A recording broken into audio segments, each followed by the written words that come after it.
Voilà, comme vous pouvez le voir derrière moi, aujourd'hui, nous organisons notre troisième festival Horizon Tidigui d'Altro sur la commune de Campile.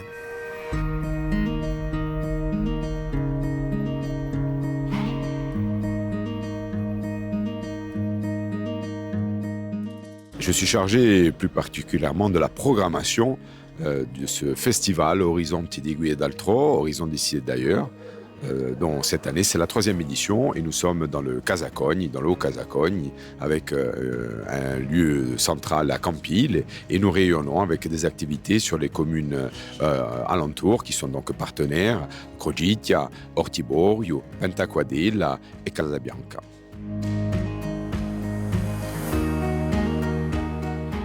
Pour cette deuxième journée, on a débuté avec une visite patrimoniale très importante, en tout cas très intéressante.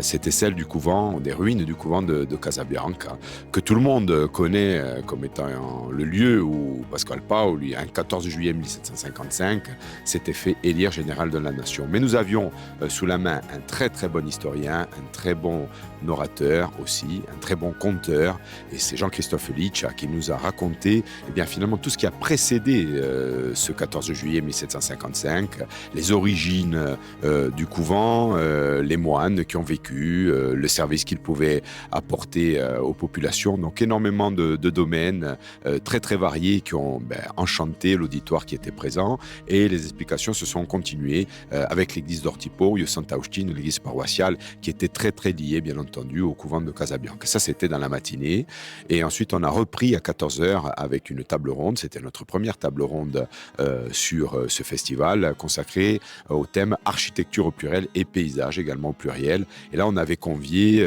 donc des enseignants de l'École nationale supérieure d'architecture avec leurs anciens étudiants qui ont travaillé l'année dernière, donc en 2023, sur le territoire, qui ont créé des projets. Et ce sont d'ailleurs ces projets qui sont présentés dans l'exposition Cammini Comuni. Et pour compléter cette table ronde, on avait Raphaël Silane, qui elle est architecte et urbaniste, qui elle travaille en ce moment pour la communauté de communes dans le cadre du plan de paysage.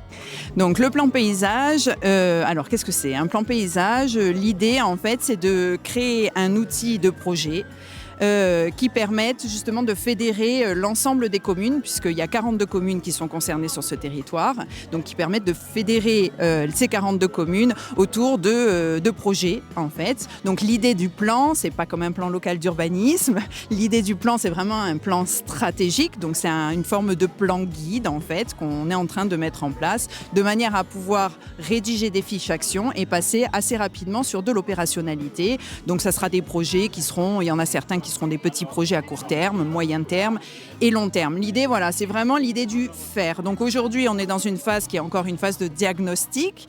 Donc sur le contenu, on est encore en train de récolter de la matière. Donc auprès aujourd'hui des élus, on ira prochainement à la rencontre des acteurs économiques et des potentiels, évidemment, partenaires de projet, puisque cette étude, elle est menée par la communauté de communes, mais évidemment, autour du projet commun, il y a toutes les communes, évidemment, qui composent la communauté de communes, mais également des partenaires comme le parc naturel régional, comme l'office de l'environnement. Voilà, donc on va aller à la rencontre de toutes ces personnes-là. On est en train de faire un diagnostic donc, sur les enjeux, sur les atouts et les dysfonctionnements du territoire pour essayer de voir justement quelles sont les orientations un peu fédératrices en fait, de ce grand territoire de Castagniccia-Casinca. Ensuite, on avait Michel Barbet. Michel Barbet, c'est la présidente de la Maison de l'Architecture de la Corse. C'est elle qui nous a permis ce travail des Cammini Comuni l'année dernière et avec qui on continue à travailler sur ce genre de thématique. Ensuite, on avait aussi Jean-Emmanuel Vittori, qui est bien sûr là en tant qu'adjoint de la mairie de Campile, mais sa participation était avant tout en tant qu'agent du conseil d'architecture, d'urbanisme et d'environnement de la Corse, le CAUE.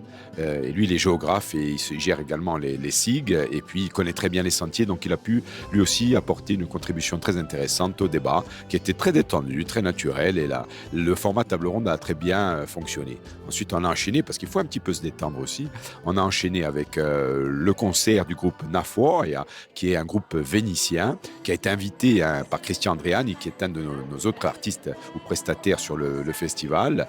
Et donc là aussi, un très beau spectacle dans l'église de Campil, mais retransmis sur le champ du festival à l'extérieur pour ceux qui ne pourraient pas rentrer dans l'édifice. Et puis, va suivre une seconde table ronde. Alors là, entièrement en langue corse. On a voulu dédier une table ronde à ce sujet. La littérature, mais aussi la langue. Aujourd'hui, faire un petit peu le point sur le sujet. Siamo campem un tempo di grisa, di cambiamento, di rompidur. Due agosto, due era accetta di confage cu mondo usano. Ma per abresi a uvora e a consentesi cu i cambiamenti economici d'oggi abbiamo bisogno di sapere da due noi nimo. E penso che imparare a parlare corso non di parlare l'inglese è importante perché di una scala di vigilanza che lo giù assicura non su da abresi a lontano. On a choisi de déléguer cette opération à deux structures partenaires qui nous aident à monter cette troisième édition. C'est Ormagreation avec Fanfangriffi et Artelogo avec Patrick Vignoli qui vont donc participer et animer cette table ronde où ils ont décidé d'inviter Madame Aquaviva Bosseur et également Ange Toussaint Pitrir. L'une est anthropologue, l'autre est historien, professeur certifié. Donc ils sont en lien bien entendu avec l'Université de Corse.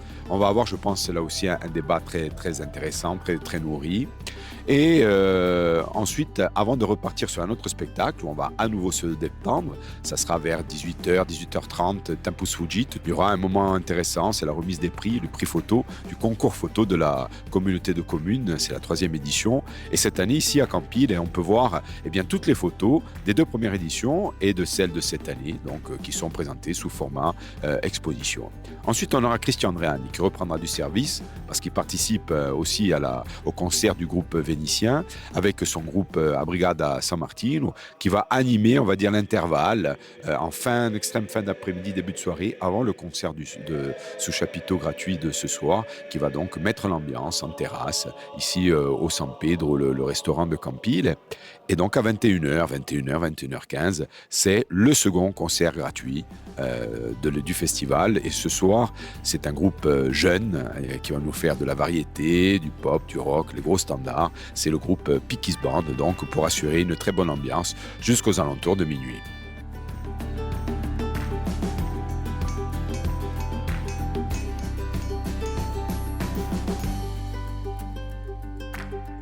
Notre région, la Casinca, la Castagniccia, la Lesani, sont des richesses absolument extraordinaires de ce point de vue-là.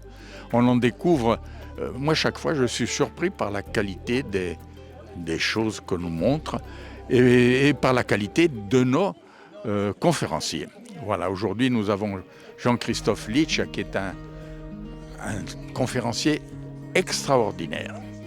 Alors ce genre d'événement est important pour nous parce que ça nous permet d'avoir une grande visibilité grâce à la communauté des communes et toute la publicité qui se fait autour de ces événements-là.